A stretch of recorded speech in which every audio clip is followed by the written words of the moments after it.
Welcome back to Black Ass Our History Presents, y'all. Y'all late to the revolution. Continuing on with part 2 of chapter 4, Waxing Poetics, Melanin Prophetic, the Black Arts Movement, we're looking at the freedom to be us. Disclaimer, the content, images, and language you're about to experience may be offensive and may lead to triggers. Viewer discretion is advised. Black Ass Art History is committed and dedicated to educating its audiences on a diaspora of melanated people with the intent to provide an honest and holistic history of our narratives. We are committed to ensuring our history and stories are not filtered through white supremacy indoctrination, dogma, and pseudo-social science. So the freedom to be us. So, after the signing of the 1964 and 65 Civil Rights Act, no discrimination and voting rights, victories were won. However, there was a long road ahead. In the midst of the civil rights movement, groups were beginning to adopt new ideas: self defense, separatism, Black nationalism, Black power, following Leninism, Marxism, Maoism, a bunch of isms, and much more. We are also witnessing our African brothers and sisters finally gaining independence from European colonialism. For some, nonviolence and working with the government just ain't enough. We need something that is truly ours. In Dr. King's I Have a Dream speech, it moved people that day. His words would ripple through generations to the point where his words and quotes are used to unify and demonstrate peace and collective work and working together. But still, the hope of his words, those seeds of little white boys and little black boys, little white girls and little black girls, did not reach fertile ground in the hearts of all, both black and white. Yet, some other seeds would be planted in soil that is rich and ripe, filled with nutrients, freshly tilled, seeds that would ground, root, germinate, and bloom into an era of unapologetic blackness. So in 1964, Malcolm X had completed his Hajj for Mecca, and Malcolm would continue to travel throughout Africa, and also meeting with leadership and dignitaries of many nations. Malcolm was able to see the struggle of African countries and nations in the process of gaining independence from the European colonies. Understanding that both Black people of the continent and the Black people in the West were battling European ideas, white supremacy, there were parallels. But one of those parallels would also help launch a new idea for Malcolm X. And two of these seeds would emerge in 1964 in the form of speeches. The first one is the Ballot or the Bullet in April of 1964. Just to kind of summarize it, although there are multiple speeches in here, and I highly recommend that you just go ahead and read them or go to YouTube and listen to them. They can be lengthy, but they're necessary to really prove the context of what was happening during this time. But just to kind of give an overview, it was the importance of building and sustaining Black community through economic development. It was educating the community, regardless if it's a Democrat or a Dixiecrat. They have no interest in the well-being of Black people, and the importance of political activism at all levels, developing, promoting, and voting for Black politicians or politicians that have the best interest of the community. The second speech will come 3 months later, and it is infamously called the By Any Means Necessary speech. This speech was created as a form of establishing his new organization, the Organization of Afro American Unity, or OAAU. And it outlines 5 areas of concentration: the establishment, so the by rules and the objectives, self defense, education, social issues, and cultural issues. It also highlights to connect people across the diaspora for a cohesive people so that our African brothers and sisters, our Caribbean brothers and sisters, our Black brothers and sisters that are throughout Europe and Asia and Australia and Micronesia, Polynesia, as well as in the West, come together to have a collective identity. But more importantly, he wanted to bring issues, specifically that of the Black plight, as human rights concerns to United Nations. Malcolm X's assassination occurred on February 21st of 1965. He was murdered at the Audubon Theater in Washington Heights of New York. He was addressing his organization, the OAAU, and by this time, X had left the Nation of Islam. Malcolm X had received death threats throughout his life, but they had intensified over the last year. His split from the Nation of Islam, specifically his differences, both professional and personal, with Elijah Muhammad, is what had that intensity of differences and even anger between Malcolm X and NOI. He would always jokingly acknowledge in his opening welcome of his enemies, and unfortunately, there were some that day. After being shot multiple times and rushed to the hospital, he would succumb to his gunshots.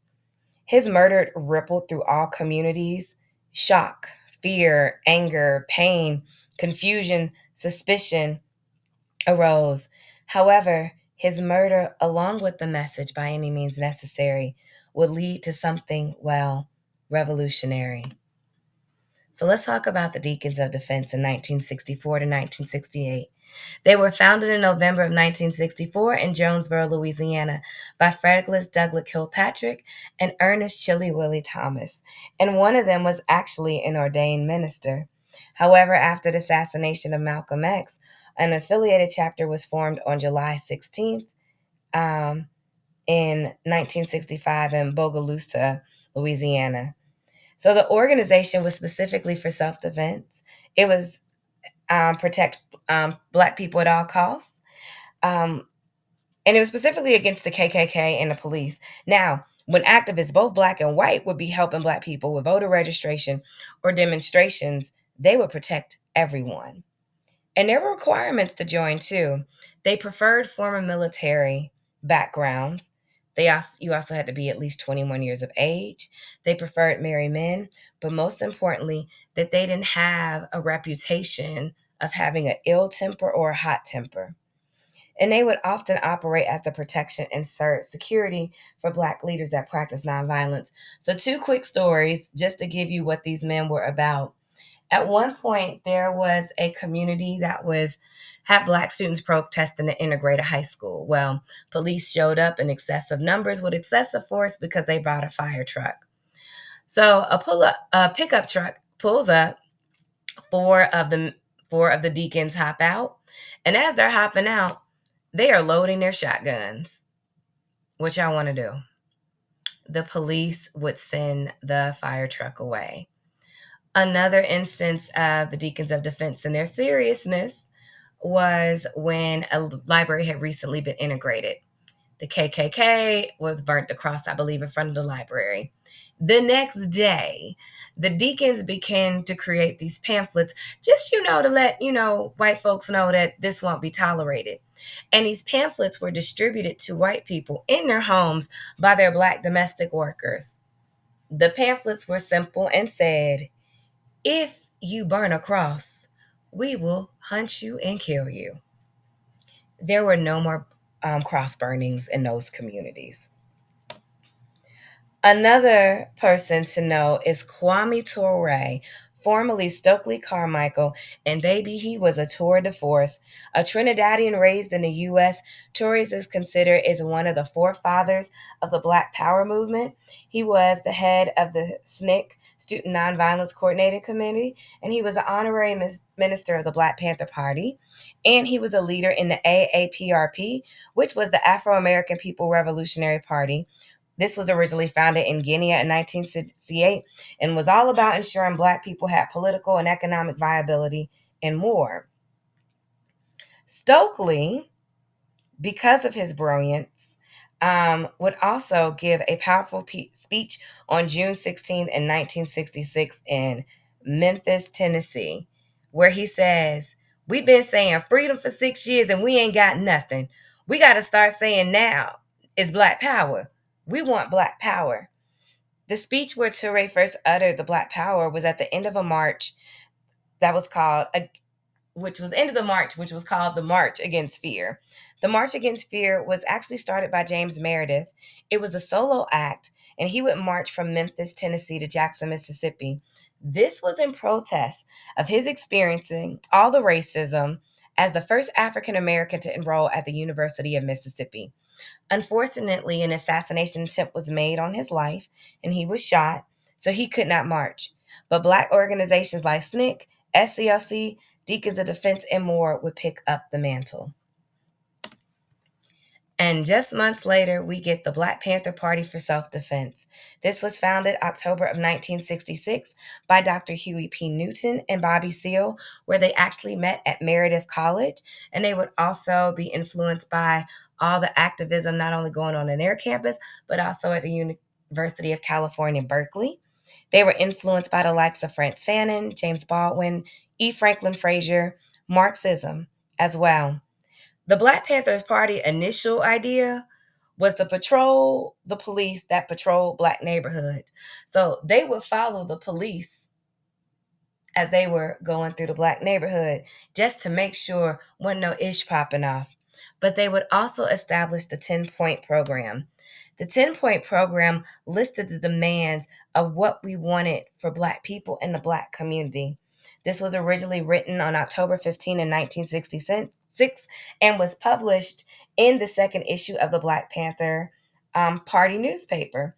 And again, it outlined their demands. The inspiration for the 10-point program actually would come from Malcolm X's By Any Means Necessary speech, where he outlined the initial 5 objectives of the Organization of Afro American Unity. 2 of several community programs that would force the U.S. government to do their damn job are the Black Panther Party's free medical clinic and the Black Panther Party free breakfast program. So the medical clinic would operate in multiple cities where the Panther chapters existed. First chapters that implemented the program were located in places like Seattle, Chicago, and St. Louis. All the workers were volunteer, and that included physicians, pharmacists, techs, nurses, etc. And in addition to the professionals, not only would they have professional volunteers, but community staff volunteers that would actually be trained by the professionals. And in the beginning, the Panther offered basic medical care, general physicals, first aid, vaccinations, and a wide variety of screenings, particularly those that typically affected Black health. However, in 1971, they took it above and beyond. The Panthers began to educate and screen for sickle cell anemia, a diagnosis which primarily impacts people of African descent. And they did such a great job that in 1972, after witnessing the Black Panthers' education, awareness, and screening, the U.S. Congress passed the National Sickle Cell Anemia Act of 1972. But this wouldn't be the only government program that had to step up after the Black Panthers addressed it. In partnership with St. Augustine Church, including Father Earl Neal and his parishioner Ruth Beckford Smith, they did the breakfast, the free breakfast, because they were addressing other issues in the community such as hunger, nutrition, and poverty. And this is just some stats. By 1969, 23 chapters had the free breakfast program. By 1971, 31 chapters had the free breakfast program. There's estimated that the Black Panther Party during this time fed approximately 20,000 children. Interesting enough, in the first year of the Black Panther Party's free breakfast program, there was a Senate hearing around the National Lunch Administration. At this time, the administrator had to admit that the Black Panther Party had fed more children than the state of California. So not only would the U.S. government increase the funding for the lunch program, they would also launch an initiative for a breakfast program too. So what led to the downfall of the Black Panther Party? And it wouldn't just be the Black Panther Party, it would be many Black organizations, or what the FBI called Black nationalist organizations.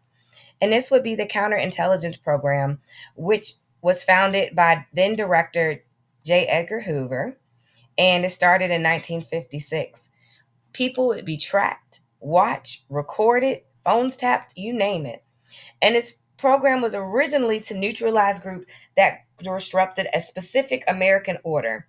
So groups around socialism, Marxism, communism, the KKK, even though some FBI agents were members, SNCC, SCLC, Dr. King, Malcolm X, Deacons of Defense, Kwame Ture, Black Panther Party, and many other organizations that just wanted the rights for people that have continuously been oppressed. So the counterintelligence program is one factor that led to kind of the dissemination of the Black Panther Party, or the fizzling out of. Second thing, it was infighting. At some point, Dr. Newton became kind of paranoid, or was aware that there was something that wasn't right. So he began firing ministers and removing leaders throughout the Black Panther Party.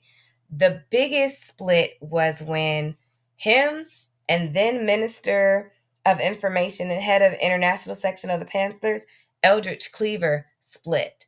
The party's ideals also split too. And again, FBI informants, infighting is what led to it. But that doesn't mean that the legacy of their writings, their beliefs, their principles, and teachings, along with a 10-point program, still do not impact Black power identity today. Now, while the grassroots politics was making its way through the U.S., the politics in Washington were soon about to receive their own dose of Black power in a form of self awareness, self reliance in the woman who did not hold her tongue, Miss Shirley Chisholm. In November of 1968, she was the first African American person elected to Congress. Before she was a congresswoman, Chisholm is an advocate and an expert on early childhood education as well as overall child welfare. She was the director of the New York City Hamilton Madison Child Care Center from 1953 to 1959, and she was also a consultant for New York City's Department of Child Welfare. While in Congress, she would be known as Fighting Shirley. When she first arrived there, she had her own assignment. Her assignment was the House Agriculture Committee. I'm coming from New York City, an urban community that is faced with racism, poverty, housing crisis, and you want me on that ain't gonna work. Shirley did something unprecedented. She said, y'all gonna change my assignment. So then they moved her to Veteran Affairs. That ain't good enough. Eventually, her assignment would be on the Rules and Education and Labor Committee, which was one of the most desired committees to be on at that time. And baby, did she work. She would introduce over 50 articles of legislation for those that were in poverty, issues around gender equality, racial equality, education, as well as ending the Vietnam War. And in 1972, she was the first African American and first woman to seek nomination for presidency for one of the two major parties. I also love the quote that she said about herself as she was getting older and said, I want to be remembered as a woman who dared to be a catalyst of change. So let's talk about Dr. King's later years and his assassination. So, immediate following the Civil Rights Acts, SCLC, Dr. King, and Moore were on to the next task. In 1967, at a SCLC meeting, Dr. King made the announcement of his newest campaign, the Poor People's Campaign. He realized it was not enough for people not to be discriminated against and have the right to vote, their right to vote to be protected, but that people from various backgrounds were struggling with their own humanity as well as economically. This was a demand for overall human rights and economic rights for anyone that was impoverished, no matter their race. Initially, it was to be another march to take place in Washington, D.C., with people that were actually living in poverty to be a part of this demonstration. In this demonstration with Washington, they would have camps and they would demand a need of action in hopes to meet with government officials and leadership and agency discuss next steps. On April 3rd in 1968, while in Memphis, Tennessee, Dr. King would give one of the most riveting and fiery speeches. Unfortunately, this will also be his last speech. The I've Seen the Mountaintop speech left an impact and also a shift in Dr. King's ideology and movement. One of my favorite quotes in this speech is, men, and I quote, and Dr. King states, men for years now have been talking about war and peace, but now no longer can they just talk about it. It is no longer a choice between violence and nonviolence in this world. It's nonviolence or non-existence. Dr. King realized that nonviolence may not be sufficient in this journey. He was leaning toward by any means necessary. And again, I implore you to listen to the I've Been to the Mountaintop speech. It literally sets a fire in you. On April 4th, 1968, the next day, While standing on the balcony at the Lorraine Motel with others, Dr. King is shot and would succumb to his injuries and die. Immediately following an announcement of his death, riots would commence. Then President Lyndon B. Johnson was very aware of what could happen. He began to contact mayors and government officials to prepare. He even enlisted those close to King, such as members of the SCLC and other activists, to come and meet for immediate resolution. Now, who was not there were representatives of CORE and SNCC. And while they discussed legislation what needed to help resolve, and specifically legislation toward a more racial equitable society, riots and demonstrations were erupting across the U.S. In some cases, military and federal forces were deployed. The active resistance in the form of protests and riots would last for over a month in hundreds of cities across the United States. So, for a recap, the assassination of Malcolm X set a fire in Black folks' hearts around the world, especially in the U.S. Many respected Dr. King and the nonviolence approach, but this was no longer sufficient. Self-defense, self-sufficiency, and knowing self would be key. We need Black power. Resistance will come in a form of revolution and protection. Protecting and serving and loving our community is the key, but can it ever be sustainable? And we fight from the inside as well. And after the assassination of Dr. King, in the end, it is by any means necessary. Thank you all for listening to this episode of Black Ass Art History. Next, we will be learning no longer about the politics and movement, but let's start talking about the culture, the community, and celebration in the expression of what would be the Black Power, the Black Arts Movement, and the Black Nationalist Movement. Have a great day. Peace.